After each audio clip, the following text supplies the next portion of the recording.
Hey, sports fans, it's Larry Eder with Socialing the Distance, RunBlogRun. Our featured athlete is Jake Wightman, who just ran a 3:29:47. Congratulations, man. It still doesn't sound right. I think it sounds like there should be another number added on somewhere there, doesn't it? Take us through the last 200. What was going through your head at the time? I knew that we were going to probably be on something quick, because the only time I realised that was we went through the bell at 2:34. So you're thinking if you're running 56s, you're going around 3:30. I felt good, so I made a move at 200 to go past Philip, because I felt like he was starting to slow a bit, and probably that's my only regret from the race, is not trying to go past the other two and just testing them a little bit there. So I came back in hoping that in the home straight I'd be obviously running a bit wide to go around him. I hoped that by going into the home straight I could kick again, but that was my one probably chance that I had to do that, and they ended up running away from me last 50. But I think from watching the race back, the faces I pulled in that last 100 meters are ones I've never seen myself pull before. So it shows probably how deep I was digging for that. But for me, I hope I can go quicker at some point. And it's just when you're in Monaco, you got to take your opportunities. And I feel like I did that. So I'm looking forward to getting another chance to try and run even quicker at some point. Have you heard Steve Cram and Hutchings' comments about your race? Yeah. I never know from Crammy whether he's deeply upset by someone going past or not, but I hope he had a little bit of like pride from it as well. Oh, he did. He was giving shit to Seb. It was awesome. And because I was getting there before I got the TV, I just get the radio, and they're giving each other shit. And Hutchings goes, "Did he run faster than you?" And Cram goes, "Yeah, but he also ran faster than you know who." That was hysterical. It was worth watching the whole thing, man. No, it's funny. I got a real nice message from Steve that night, and it said something like "great run" or whatever. Like so pleased for you. You even looked better than me in the last 100 meters when I ran mine. And I said, "No, Steve, no one could look better than you in those short shorts and long socks." So I'll give that one to you. That's true. That's true. I feel like from watching those guys race though as well, like they always look so strong all the way to the line, and I don't feel like I probably looked the same. But if I could be anywhere near the sort of form that they showed when they were tying up in races, I'd be pleased.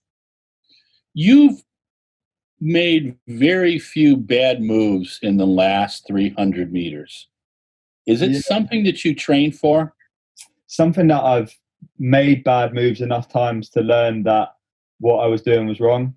And that's with age, isn't it? And like racecraft is definitely something that you develop through maturity. And the only way you get that is from making more mistakes when you're younger to find out what works and what doesn't for you. We've had races analysed by British Athletics over lockdown from the last year or so, and it showed us how much track space we run, so how much distance we actually cover compared to the distance we're racing. And mine are on the higher end, so I'm trying at the moment to make sure that I'm a bit more efficient with my racing, and I've been aware over the years that that's probably one of my weakest parts. So now I'm trying to make sure that every move I make is a good one, so I hope it can get even better. In an interview a few weeks ago you did for British Athletics, Stuart Weir, one of my writers, was on. And in the piece we posted, you talked about this year you were trying to work on your top end speed. What kind of workouts were you doing? So it started literally to the very, very top end speed. My sprint coach is a lady called Laura Turner, who is an Olympic British 100-meter runner. I see her once a week, which I have done for the past few years, and then I introduced another one of her sessions. But it was also, I felt like one of my biggest weaknesses last year was I didn't really do enough top end stuff, which got me flooded with lactic, and I had to run through that. So we focused a little bit more on generating a bit more lactic from running at top end speed. So training more like an 800-meter runner, I would say. But I feel like I could probably run a quicker 400 than I ever have been able to now. And that's just from improving my biomechanics from those drills and sprint stuff, concentrating on my form when I'm fatigued, and making sure that everything I'm doing is actually generating like faster running, rather than just what I tend to do is like lean back and end up flailing all over the place. So I'm just, by eliminating that, I feel like I'm improving every single aspect of my running. Now, that 1500, the 3:29:47, how did the early pace feel? The one thing that I took confidence in is that we saw Cherry shoot off, and I knew that by sitting in on Jakob and Philip, they're such good judges of pace. We saw at the bell, or not the bell, sorry, after the first lap, the clock was stopped on what Cherry went through on 52. So I knew that we were going all right because we were so far gapped even from the first lap. But I think if you look at our splits, it was probably pretty metronomic the whole way around. It was like high 55, low 56s. And it felt pretty comfortable because of that. It never was a surge of pace. It was literally just tapping out a rhythm the whole way, which if you're going to run a quick time, that's obviously the best way to do it. And by sitting in on those guys, they did a great job for me because I literally didn't have to think. All I was focusing on is the back of Philip and just making sure that I'm feeling relaxed and sticking on his coattails. So I think Jakob is the one that did a lot of the real work from that. Like he pretty much solo ran a 3:28 because he had no one in front of him because they were so far gone. Whereas me and Philip had a pretty good pacemaking job almost from him. So I owe a lot of that time probably to him. Compare how you felt there with what happened in Doha. I said to people that the past week, do you mean how the race felt? Like how the pace felt of it? Yeah. So that in Monaco is honestly one of the best I've ever felt the whole way through a 15, just because you're running exactly 1,500 meters. You're never going wide like in the early few laps. You had nothing to worry about clipping anyone's heels. You're just following a train and just tapping out this pace. That's, for me, I knew I could run like 56s evenly. I know that I can do that, but it's when you're surging and you're putting a 54 in maybe first lap and then dropping back down, that's what gets you. Yeah. Doha is also, the stress around the champs means that it's a lot less enjoyable experience because you're always aware of what you're doing and where your position is, where Monaco was like a free ride and a free ticket to be able to give it a go and not worry about the consequences of it. So as a result of that, I was just so relaxed and just willing to accept that if I blew up and it didn't go well, that's fine. There's no consequences to it. So I knew that if I gave it a go, what's the worst that can happen? You're going to be focusing on 800s for the rest of the season? Yeah, that's my one and only 15, so I'm glad it went like that. Good. So we've got British Champs 800, and I hope a few more others around that, maybe one next week, and then a couple after British Champs, which is 2 weeks' time. How was it traveling to Monaco? Was there challenges for you doing that? Yeah, so I came from Stockholm. I don't know if you know, but the UK is actually on quarantine list from those countries. Or those countries are on a quarantine list for the UK. So both Sweden and Monaco and France, you have to come back in quarantine. So the first thing we had to do was make sure we had letters from British Athletics which exempt us as elite athletes because it's our livelihood. We don't have to quarantine to come back when we come back. But yeah, it was getting the COVID test was the first thing that I was like, well, this like really is on it, because if you didn't have a COVID test on the Tuesday before and didn't pass it, you weren't going to race. And I was nervous. It was like school exam results. I was like, Christ, like I feel all right, but like you never know that you're going to test positive and you're not going to be able to race. But we arrived at the Nice airport. We put in minibuses and everyone was in rows on their own. You weren't allowed to sit next to anyone. You get taken to the hotel. You have to wear a mask all around the hotel. There's sanitizer stations all the way around. Everyone's in their own room. One of the best bits about going to meets is usually the food is like ridiculously nice spreads in a buffet where you can just help yourself. Whereas this was behind the screen and you just literally had to point and they'd serve it up for you. And it was just like a different experience. It was this, even with the cool rooms. I don't know if you guys saw that the cool room, the last part of it was on the infield. So we were sat in these individual chairs in our little sections. And then we had to do strides down on the grass. And then the media were all on the infield as well. So they were literally making sure that we weren't going anywhere else apart from the warm-up area, the stadium, and the hotel, which was next to the warm-up area. So within about a 200-meter square like radius, we were only operating within that for the whole time we were there. Mm-hmm. Wow. Yeah, it wasn't as bad as I thought it was going to be. Like, it makes it sound like everyone's walking around in hazmat suits and you're like going to have to be so careful. But because everybody had negative tests to be there in the first place, it was a lot better because of that, because they knew that there was almost no one to jeopardize like the health of everyone if everyone is meant to be in a good place at that point. Now, did you race in Stockholm or anything? I raced in Solentuno on the Monday. Okay. So I did an 800 in 1:45, which it was all right. I didn't run as well as I'd hoped to, and I think I definitely needed that before going into Monaco. And a lot of guys ended up having their first race out in Monaco, and I think I definitely ran better because I did have that warm up almost race before, just to make sure you get back into that race feeling. How has your training been affected by the pandemic? So originally, I don't know if you know, but we were out in the US for what ended up being 10 weeks at the start of everything, which, like, when I think about that now, it's not great that we were out there. We should have really been at home, but we made the decision when Trump imposed a travel ban from the UK to the US. We were told on the Saturday that was coming in on the Monday, and it was midnight on the Monday. So we had that whole Monday to travel, and we booked flights for then. Went out to Phoenix for a week, and then that last day in Phoenix was when they announced that Tokyo was off, and that was like a real bad day, because it was just like, well, this is like, kind of feels pointless. There's like a pandemic going on, like we potentially might not be able to get home, and we're out here for what seems like no reason. And then we went to Florida to link up with Zach Seddon, who's a British steeplechaser, because he was based out there for that month. And then we finally ended up going back to Flagstaff for our actual month's camp we were meant to be on. And it was while we were out there that our European Championships were cancelled, because we were always told that Europeans would still happen, but it'd be September. And that was the biggest challenge, was to keep motivation after that for me. So we then came home, and the UK was in big lockdown already. Like, I missed the worst of it, but it was still, there were barely any tracks open. Like, the only track we could find was an hour away, and it was because the club, I think, owned the track and they were willing to let people on. But everything here, a lot of it's either tied to universities or to councils, and they legally, the councils won't have tracks open because all sport facilities were shut, and then universities are all shut. And then the other thing was gyms. Like, we're in the gym 3 times a week in my training. There was nothing open at all.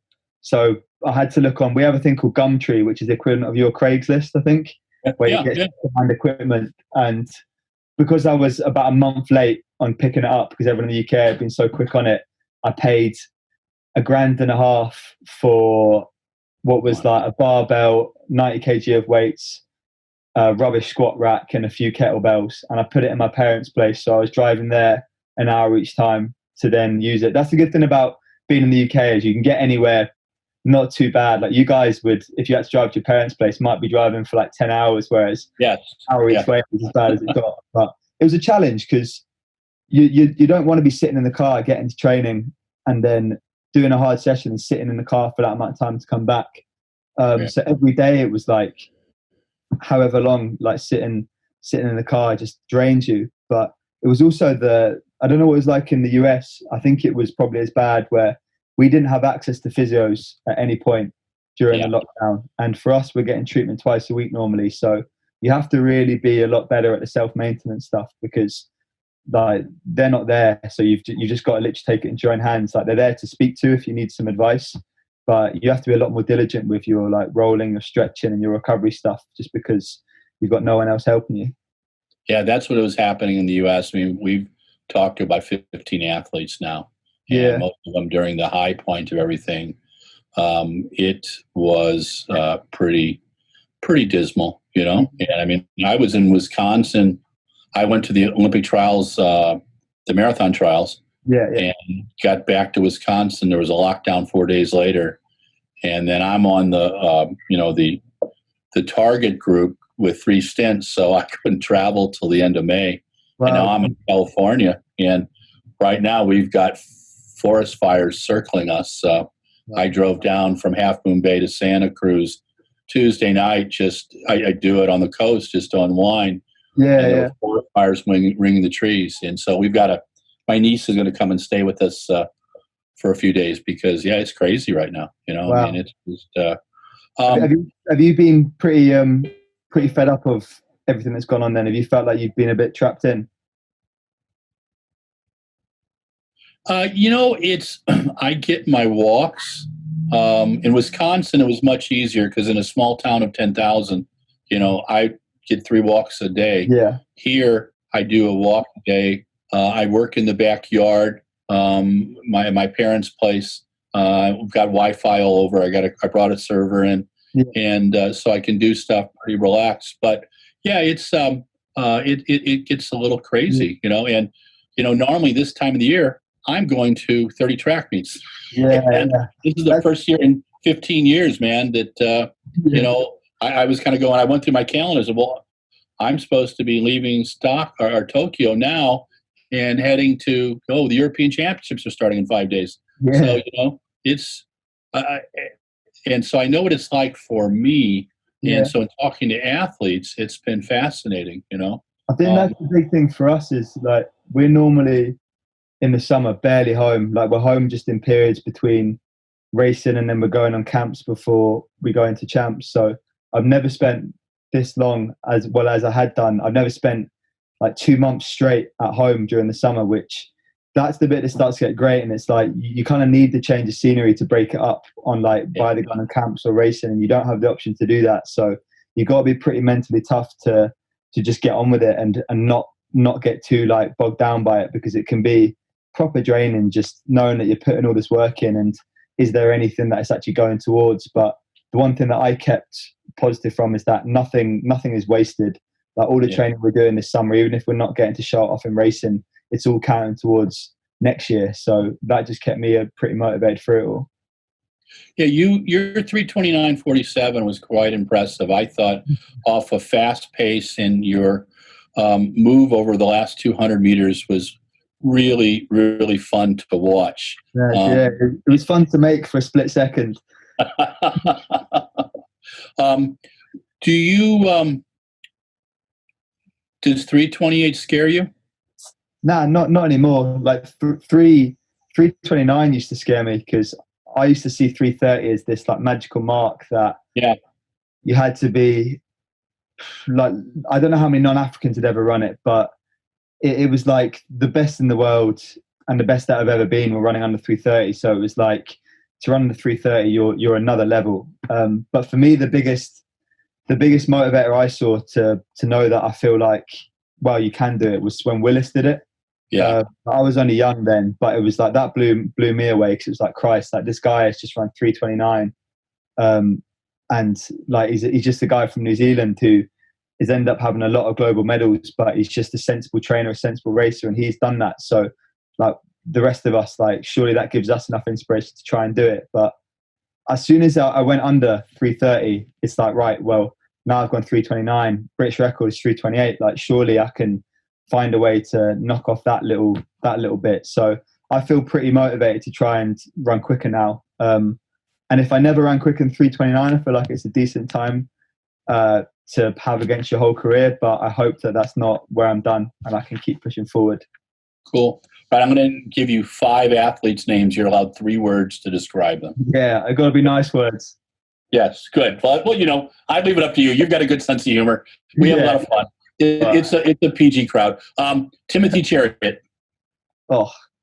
I would say to an extent unbeatable on his day, especially. Bad pace judger, if that's a word. Okay. But I would say consistent. Like he's very, very consistent. Nick Willis. Fine wine. That's 2 words. I'd say a racer, like literally like perfect racecraft and what I'd love to be like. And I would say like inspiring. I would say like Willis is one of the athletes that I definitely, I'd say is like pushed me on a lot. Philip Ingebrigtsen. I'd say Philip. I thought Philip was the most talented until I saw Jakob. So I'd say talented. Again, he's very, very efficient. So when he races, he'll always run the shortest line. I would say he's probably unlucky, Philip. He's got himself in a few positions where he's ended up falling or he's ended up being disqualified for stuff. And you could say it's his own fault, but at times I think that is just luck. Jakob Ingebrigtsen. Yeah, alien. It's the first thing I'd say. I like that. That's great. Yeah, honestly, it's mad. I would say, again, mature for his age, ridiculous, both physical and mental. And I would say motivating in the fact that he's where we all want to be beating him, because he's dominated European 1500 meter running in the last few years. So, yeah. Marcin Lewandowski. Legend, I'd say, to start with. I think he's actually probably one of the nicest guys in athletics. Kicker, so like his finishing kick, like Christ. Yeah. And another one, ageless. Like, I watched him in 2010 in Barcelona when we were there win European 800 meter gold, and I'm racing against him now 10 years later. Like, it's mad. Well, it's ironic. In 2011, he and I shared a car from Amsterdam to Hengelo. Yeah. And we spent the 2 hours discussing him moving to the 1500. Yeah. He said, were you the one that played him? And I just was fascinated to hear him talk about it, because I knew he was racing with Adam, and I knew his coaching situation. I've known Polish athletes for a long time and really admired them. And, you know, he and Schott are, you know, there's this whole lovely group of European athletes again, and I include you in there, that the birthplace of athletics is really in Europe. And you guys are bringing fans back to the sport. What do you think about that? I think, like, within Britain, for me, it's before my time, before I was born, but I don't know how big athletics was in the 80s, but from what I've seen, it was huge.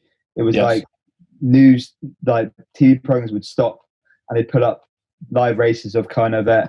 And I feel like it's not back to that yet. I think Mo was massive for British athletics. Jess Ennis, Greg Rutherford, they carried the sport for a long time. And I feel like now there's a big hole for a new set of athletes to come through. And you've seen like Dina Asher-Smith has started that. I hope I can be part of that as well. But you see people like Marcin, they are like heroes in Poland. Yeah. And it's the same in, like, I feel like the culture they have in a lot of those countries, their track and field athletes are bigger than a lot of other sports, whereas we're from a big football country. So the footballers are always going to be the biggest superstars. So to be a real household name and big name within Britain, you have to do something very special. But I feel like within the athletics community, it's starting to grow, hopefully, and it tends to grow a bit more after Olympic years and in Olympic years. So I hope that the next few will be good for the sport within Europe and the UK. Okay, I've got my magic wand, and I'm making you CEO of British athletics for one day. What are 3 things that you would change? Well, British athletics, honestly, from my side of British athletics, it's not actually. I've been very well treated and looked after, but I think team formats need to be, not even Britain, but globally. I feel like they tried it years ago where they did like a super league, but imagine if there were 5 teams in the UK and each of these teams have a pool of athletes from regions, and it's like a Premier League. Like, we have clubs now, but there's so many clubs that a lot of these competitions are weakened, and there's no money or backing behind it. Whereas if you had a British athletics event where there's big prize money, big sponsors, big TV deal, you could make that happen, and even bigger on on a global scale. Imagine if there was like a Premier League of athletics and you had all these teams and each one's had different sponsors, and fans could get behind this one team. And there's like nothing you see in like world champs and Olympics, how much people get behind nations. But when you're watching Diamond Leagues, it's just individual athletes, whereas you put them together, even if you don't know who that athlete is, if he's wearing your team's colours, you're going to get behind him, and that athlete is going to get a lot more notice because of that. So that is the biggest thing I would say could change. I would say, I don't know, a lot of the British athletics, I think sometimes they latch on to young talent a bit too hard. I think they need to, they're good now, actually. They've got a futures program where they help like nurture the coaches and the athletes to make sure that you transition to senior, because we've had a lot of juniors that have never made it into seniors, and they've been unbelievable talents. So I feel like they need to keep making sure that those numbers drop, and we have a really high transition of very talented juniors who turn into very good seniors. And that's just by like care and like diligence and making sure that they're not overtraining or people aren't mistreating them and whatever. Another one, I would say, big up domestic rivalries. So I think there's very strong events in the UK at the moment, like mine especially is one, and they should make more of a deal about like these athletes coming against each other at British Champs. The way that we had Kona Bet, it was very much two camps who you're going to support. Like, even if we get on with each other, like, you still would love for them to create that sort of drama around it and attract it. And same in any country, you could make those rivalries happen. And I feel like athletics is such a raw sport of competition that why not drum it up like a boxing fight where it's like, who's going to win? This person is this person, bit of trash talk, stuff like that. Can you see yourself competing till 2028? 28. So I've said to myself that I'll definitely be going until 24 because I'm 26 now. So 28 is another 8 years from that. I'll be 34, which if I'm a Master Lewandowski, maybe. But I'd have to feel like I'm still running at my best, potentially getting better. If I was running worse than I feel like I have been and not quite fulfilling as much as I would do, then I wouldn't want to do it. Like I'm in it to be able to. I want to finish where I feel like I've done a good job and people remember me for what I've just done, rather than start coming down. What's the perfect racing distance for you? 1K. I think I thought that until I raced against Bryce Hoppel in the indoors, and he came and got me. But I still think, what's the perfect blend of 8 and 15, and that's probably the 1K. So if only it was a championship distance. Were you surprised by Bryce's 1:43.23 last week? No. Like, he's capable of that. Like, he's a ridiculous talented athlete. I didn't really see much of his racing because we don't get much access to NCAA over here. But from what he did to me, it was crazy. Like, I thought I had him dead and buried in my race, and he just came back from the dead. And by the sounds of it, he did that his whole NCAA career. And the more used to the diamond leagues and senior races he gets, the better he'll become at doing that to those fields. But he's got a very hard man to beat in Donovan Brazier, which probably stops him from being the star of that event in the US. There was a couple recent meets in the US where sprinters had a go, and some sprinters raced 6 or 7 times pretty mediocrely over shit. And the word I got was that, well, there's certain brands that tell us we've got to run a certain number of times. One of the things I've always liked about New Balance, and I've worked with these guys and known them for almost 40 years, is that when they first got into sponsorship, they were pretty low key, and I know who you deal with in the UK, and he took me for an 80-mile-an-hour ride from one side of England to another to watch the 10,000. I thought I was going to die. That sounds like him driving at that pace as well. Oh my God, we were on country roads, and it was bouncing so much. His coach was up front, and he was talking to him that I couldn't read the damn newspaper. I just sat, no, I'm going to enjoy this. If I'm going to die, I'm going to die. But, like pick out the window or anything like that, if it's gone like that. Oh, man, you couldn't even do it because I thought I was going to puke, and it just was this, I had never, and I thought, well, I drive fast in Wisconsin on the country roads. No, not at all. The thing is with us, so we don't have nasty cops lurking around behind bushes and around corners. Like, ours are speed cameras most of the time. So if you want to drive quick, people can get away with it a lot more. Wow. Well, what's happening here because of the pandemic is they're drag racing down my big street because the cops are dealing with everything else. It's craziness. That's not you. You're not one of those drag racers then, Larry. Not anymore, man. I was, I had a couple nice little cars, but now at 60, I leave it up to my son up in Oregon. Which keeps it kind of fun. Do you enjoy indoor racing?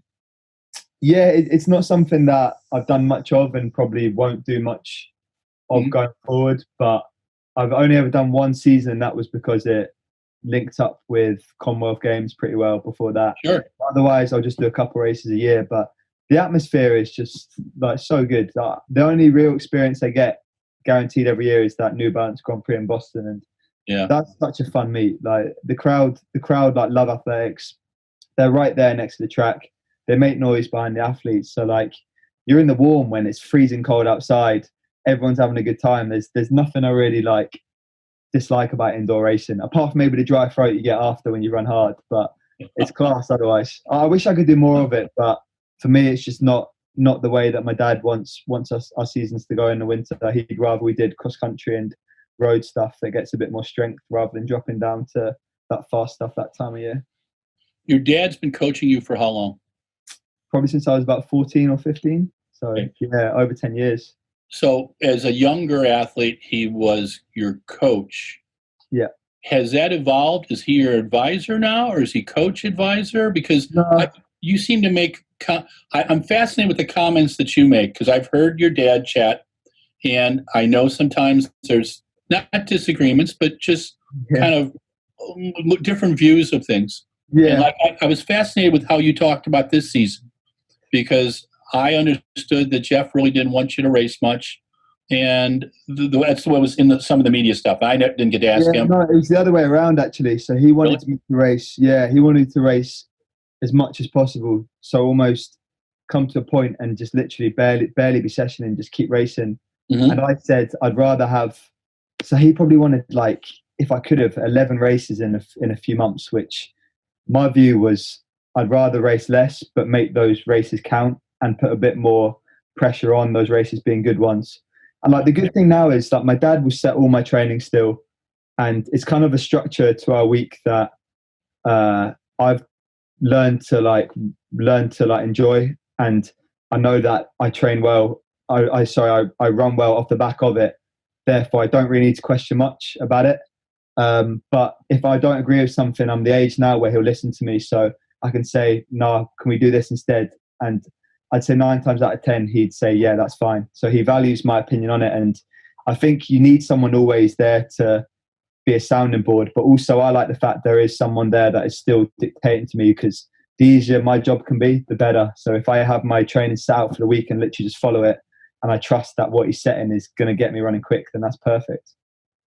Do you guys meet once a week or so? He lives like an hour from me, so I'll see him 3 times probably. So 2 session days, and then when I go and see my sprint coach, he'll come along to that as well. So I see him enough, that's for sure.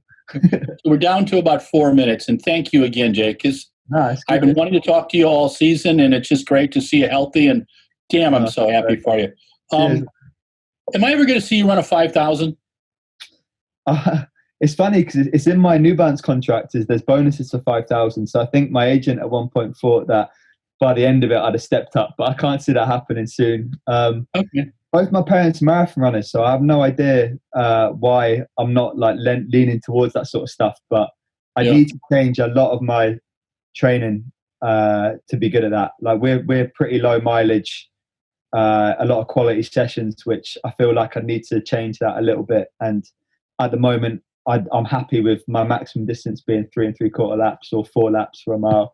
I'm not bothered about adding 8 onto that. What's your typical mileage in a week right now? Right now, it's not much. It's probably between 50 and 60. But my thing is that because I don't run as much, I run my runs a lot quicker. Okay. So we're the same with sessions. Like they won't necessarily be big volume sessions, but they're twice a week and they're hard. So it's like very much quality over quantity in my training. Do you mind describing a quality session for us? No. So it would be, say if I was doing 400s, we tend to do stuff off pretty generous recovery. So I do it with like a lap jog. So this is actually in the build up to Monaco. This is how I knew I'd probably be okay running that pace, was because I did a session with a coach in Loughborough while I was up there for a week, which is like where British Athletics are based. Went on the bike. Sure. And we did 8 400s off a lap jog, which I was covering between like 2:30 and 3 minutes, and every one was 56 or 55. So for me, that was all right as well. I wasn't dying at the end of it, and I knew that if I could do that, then I could run 3 3/4 laps if it was pretty even, feeling okay.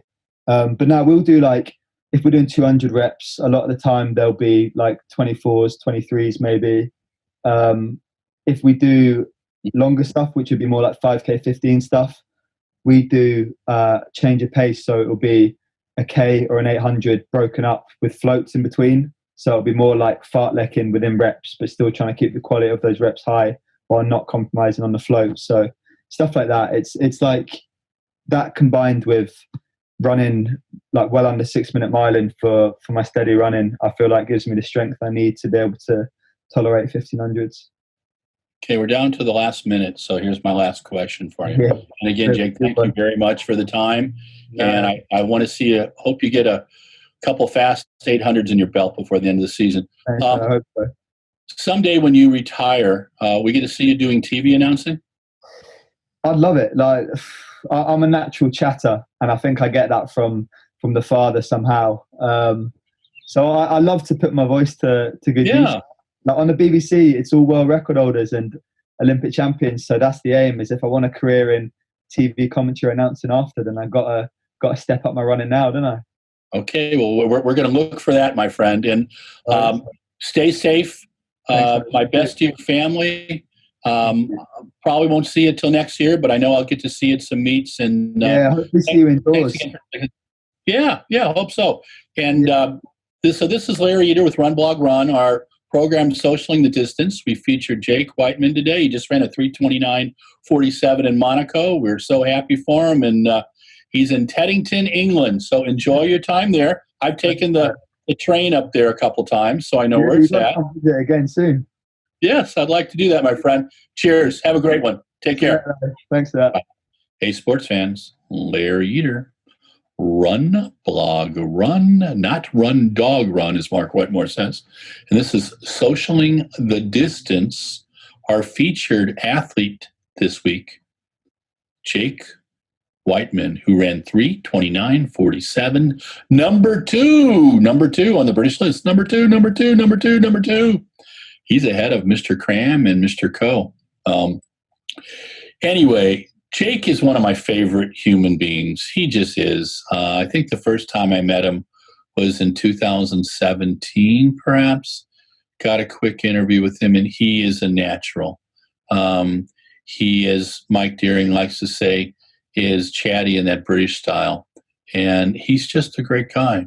And to watch him over that last 200 when he went past Philip Ingebrigtsen in the 1500 in Monaco last Friday, was glorious. He made a big move, told us that got by Philip. He said his mistake was not trying to challenge Jake and Timothy Chariot, but his 3:29:47 puts him number 2 on the British list. How did we converse? Oh, we had a lovely conversation. We talked about his 10 weeks or so in the U.S. During the beginning of COVID and how challenging it was and how disappointing it was to learn that the Olympics had been postponed. He got back to the UK and has been training.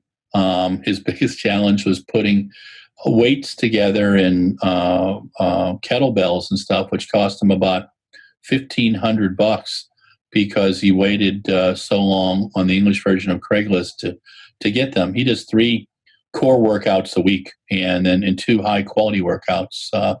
He shared with us one of his high quality workouts before Monaco was 8 times a 400 going 55, 56 with about a 2:30, 2:31 break, an easy 400 jog. Obviously he's fit. The week before the 3:29:47, he ran a 1:45:800. Not as fast as he wanted to go, but this was pretty dang good. And I think it shows that the young man who's medaled in the Commonwealth Games and in the European Championships, he took in the Doha with his 3:31, but he said he thought 3:30 was that magical mark, and how could he go better than that? Well, he's gone 3:29 now, and I asked him, "Can you run a 3:28?" And he said, "Yeah, he thinks that's in the works." I asked him about the 5,000 meters. He says that's a long ways away.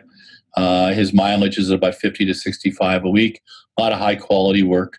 I surmise there's a little bit higher in off season, but right now he's getting a few races in. He's hoping to get a couple more 800s, including the British Champs coming up the weekend of September 4th. But Jake is just a prime example of this amazing group of British 1,500 meter runners and middle distance runners. British Athletics, like USA Track and Field, has a tremendous group of athletes.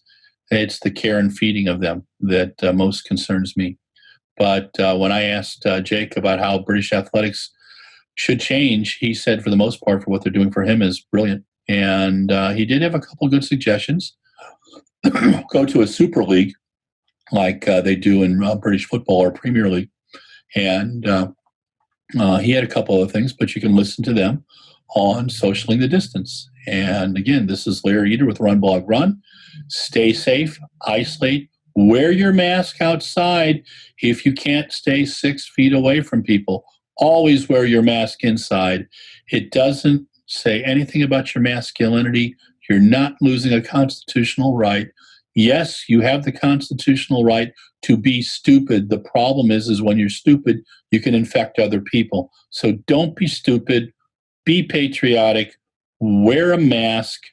Wash your hands 20 seconds with something that's 99% alcohol based, and get in some exercise. To my friends in Northern California, where I'm at right now, there's a lot of smoke out. Be careful. If you're going to exercise, do it in the morning, do it in the evening. Hydrate because it's still very warm. To our friends who are evacuating, please stay safe. Get your stuff packed up, important papers, your medicine, everything else you can deal with. Put a fingerprint down, you can get a new driver's license. Store your stuff on a USB, okay? But be careful. Nothing's worth chancing your life on.